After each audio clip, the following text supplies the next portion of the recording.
नमस्कार. मी सौ चंदा कुलकर्णी, लातूर. माझं वय आहे 65. आदरणीय अनुराधाताईंनी जो जगव्यापी उपक्रम हाती घेतला आहे त्याला सुरुवातीला साष्टांग दंडवत. त्या जो मनाच्या श्लोकांचा प्रसार हाच शब्द योग्य आहे करतायत तो स्तुत्य तर आहेच, पण खऱ्या अर्थाने त्या समर्थांचं शिष्यत्व सिद्ध करत आहेत.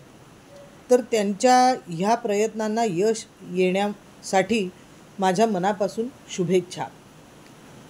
त्यांनी म्हटलेल्या श्लोकांमध्ये मला श्लोक नंबर 11 हा फार आवडला. तो श्लोक असा: जनी सर्वसुखी असा कोण आहे, विचारे मना तुची शोधून पाहे, मनात वाचिरे पूर्वसंचित केले, तया सारखे भोगणे प्राप्त झाले.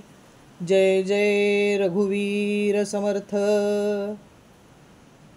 ह्या श्लोकांच्या माझ्या अल्पबुद्धीला अर्थ समजला तो असा की श्री समर्थ 205 श्लोकांद्वारे फक्त आत्मनिरीक्षण आणि परीक्षण करायला सांगतात, आणि तेही आपल्याच मनाला. ह्या जगात सर्वार्थाने सुखी असा कोण आहे हे मनालाच शोध म्हणून ते सांगतात.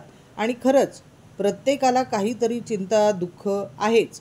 गदिमासुद्धा त्यांच्या गीतरामायणामध्ये एका ओळीत विचारतात: दुःखमुक्त जगला का रे कुणी जीवनात.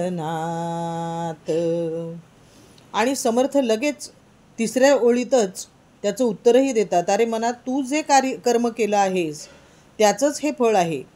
ह्या तुझ्या परिस्थितीला दुसरा कोणीही जबाबदार नाही आहे. तू जे केलंयस तेच आता मुकाट्यानं भोग.